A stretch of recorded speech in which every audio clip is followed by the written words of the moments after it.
প্ৰমোদ বড়ো ডাঙৰীয়া এজন মই আজি আকৌ ক'ম সম্ভাৱনাপূৰ্ণ অসমৰ এজন যুৱ নেতা। গতিকে আমাৰ কোনো ধৰণৰ ক'তো ফাঁক নাই। আপোনালোকে অলপ মাজে মাজে ফাঁক আনিব বিচাৰে, একাংশ সংবাদ মাধ্যমে ফাঁক আনিব বিচাৰে। আমাৰ মাজত কোনো ফাঁক নাই, আমি ফলা বাঁহ নহয় গোটা বাঁহ।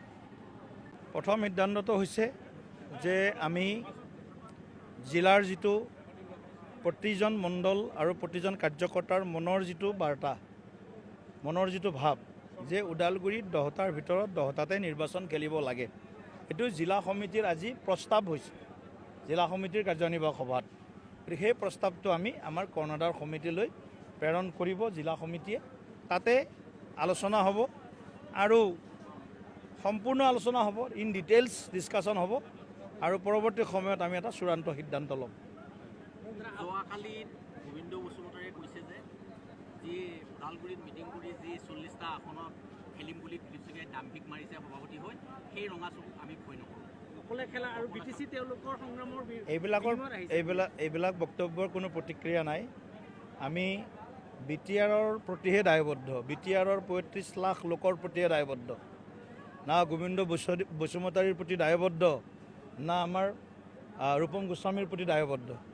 BTRত বসবাস কৰা 35 লক্ষ বাসী, BTR-বাসীৰ বিভিন্ন জাতি জনগোষ্ঠীৰ 26টাতকৈ অধিক জাতি জনগোষ্ঠীৰ যি লোক বাস কৰে, বিশেষকৈ বড়ো ভাইসকলৰ পৰা আৰম্ভ কৰি একেবাৰে ক্ষুদ্ৰ যিটো জনগোষ্ঠী শৰণীয়া কছাৰীৰ পৰা মদাহীলৈকে সৰুতকৈ সৰু জনগোষ্ঠীটোৰ উত্তৰণৰ কাৰণেহে আমি দায়বদ্ধ হৈ সংবেদনশীল হৈ আমি BTRত কেৱল নিৰ্বাচনত জিকাৰ পৰিকল্পনা নহয়, BTRৰ সামগ্ৰিক উন্নয়ন, inclusive growth of BTR in all sectors, road কমিউনিকেশ্যনৰ পৰা এডুকেশ্যন হেল্থলৈকে, খোৱা পানীৰ পৰা একেবাৰে দিব্যাংগজনৰ মানে সন্তুষ্টিকৰণলৈকে প্ৰতিটো বিষয়ত আমি সংবেদনশীলতাৰে কাম কৰাৰ সংকল্প লৈছোঁ।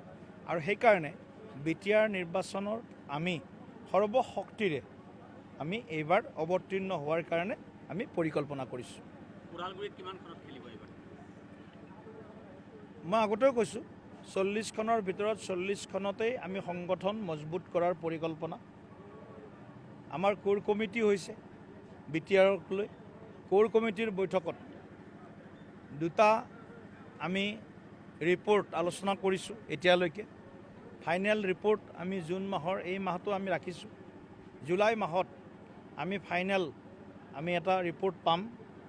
বুথত শক্তি, সামৰ্থ্য, সাধ্য, সাধন কি আমাৰ আছে, মানে SWOT এনালাইচিছ যিটো কোৱা হয়, strength and weakness, opportunities and challenges যি আছে, গোটেই কথাবিলাক আমি এনালাইচিছ কৰি আমি এটা BTRৰ ৰাজ্যৰ এই অঞ্চলটোক আমি স্থায়ী শান্তি আৰু সামগ্ৰিক উন্নয়নৰ ধাৰাটোক আৰু অধিক শক্তিশালী কৰাৰ কাৰণে আমি কাম কৰিম। প্ৰধানমন্ত্ৰী শ্ৰীযুত নৰেন্দ্ৰ মোদী ডাঙৰীয়া, গৃহমন্ত্ৰী অমিত শ্বাহ ডাঙৰীয়া, আমাৰ মাননীয় ভৱিষ্যদৰ্শী মুখ্যমন্ত্ৰী, কৰ্মদক্ষ মুখ্যমন্ত্ৰী ডক্টৰ হিমন্ত বিশ্ব শৰ্মা ডাঙৰীয়া, লগতে BTR প্ৰধান প্ৰমোদ বড়ো ডাঙৰীয়াৰ যি একে যুগলবন্দী, এওঁলোকৰ নেতৃত্বত যি BTRৰ যি শান্তি আৰু উন্নয়ন বিগত 4 বছৰত আমি দেখিবলৈ পাইছোঁ, ভিজিবল হৈছে গোটেই কথাবিলাক।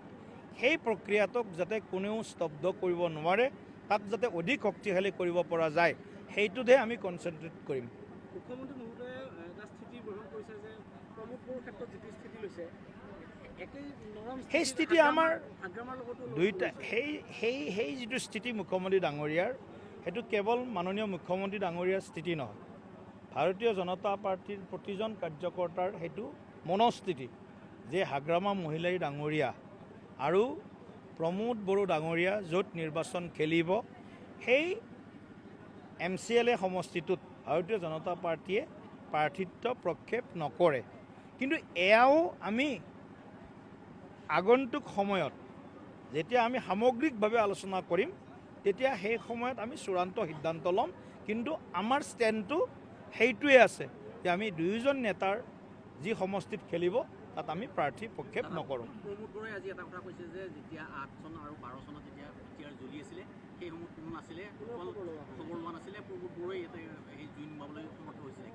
চবে হেতা পৰা লগাইছে BTR শাসনভাৰ দখল কৰিব। আমিতো তেওঁৰ লগতে আছোঁ, হেতা ওপৰৰ লগত প্ৰশ্নই নাই।